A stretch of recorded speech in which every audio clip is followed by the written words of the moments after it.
أعوذ بالله من الشيطان الرجيم. بسم الله الرحمن الرحيم. قال المصنف رحمه الله تعالى ونفعنا بعلومه آمين يا رب العالمين. رب اشرح لي صدري ويسر لي أمري واحلل عقدة من لساني يفقهوا قولي. Biografi Umar ibnu Khattab radhiyallahu anha. Sebelum membahas hadis di atas, akan dibicarakan suatu masalah yang berhubungan dengan riwayat hidup junjungan kita Umar ibnu Khattab yang dilahirkan 13 tahun setelah tahun Gajah. Jadi hadis innama a'malu binniyat dibahaskan setelah dibahaskan biografi Sayyidina Umar ibnu Khattab. Beliau lahir 13 tahun setelah tahun Gajah. Nabi Muhammad lahir pada tahun Gajah, sedangkan Sayyidina Umar ibn Khattab lahir 13 tahun sesudahnya. Sesungguhnya Umar telah mendengar hadis ini dari Rasulullah SAW, sehingga dapat dikatakan bahwa tidak ada sahabat Rasulullah yang bernama Umar ibn Khattab selain dia. Secara umum, dialah orang pertama yang disebut Amirul Mukminin, pemimpin kaum muslimin. Penyebutan gelar tersebut dimulai oleh Adi ibnu Hatim dan Lubaid ibnu Rabi'ah ketika mereka datang kepada Nabi sebagai utusan dari Irak. Akan tetapi ada juga yang berpendapat Mughirah ibnu Syu'bah lah yang menyebutkan gelar itu, yaitu gelar Amirul Mukminin disebutkan oleh Ibnu Hatim dan Lubaid ibnu Rabi'ah. Ada juga yang berpendapat Mughirah ibnu Syu'bah. Selain itu juga dari perkataan Umar ibnu Khattab radhiyallahu an, kamu adalah orang-orang mukmin dan aku adalah pemimpin kamu. Sebelumnya dia disebut wahai khalifah dari khalifah Rasulullah sallallahu alaihi wasallam.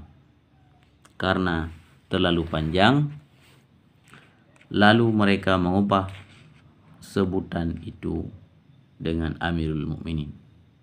Sebelumnya disebut wahai khalifah dari khalifah Rasulullah. Sedangkan Nabi Muhammad SAW menyebutnya dengan nama Abu Hafs yang berarti singa karena keberanian dan kekuatan Sayyidina Umar radhiyallahu anhu. Zaid ibnu Aslam meriwayatkan dari ayahnya, saya pernah melihat Umar ibnu Khattab radhiyallahu an memegang telinga kuda dengan salah satu tangannya dan tangan lainnya memegang telinga sendiri. Kemudian dia meloncat dan duduk di atas kudanya.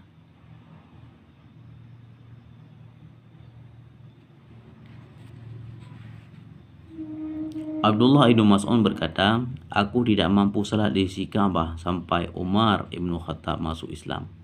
Setelah Umar masuk Islam dan memerangi orang-orang Quraisy lalu salat di sisi Ka'bah, maka kami pun salat bersamanya. Umar ibnu Khattab masuk Islam karena saudara perempuannya, yaitu istri Sa'id ibnu Zaid, salah seorang dari 10 orang yang dijamin masuk syurga, dan suaminya telah masuk Islam. Ketika Umar ibn Khattab mendengar berita tersebut, dia mendatangi mereka untuk menghukumnya.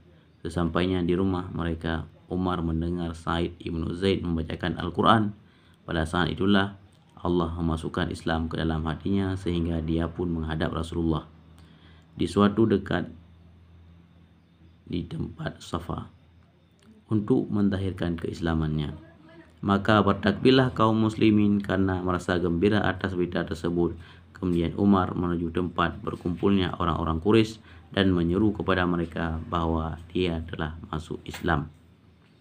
Menurut Abdullah ibnu Mas'ud, Islamnya Umar menyebabkan kemenangan Islam. Hijrahnya menjadi pertolongan dan kepemimpinannya menjadi rahmat.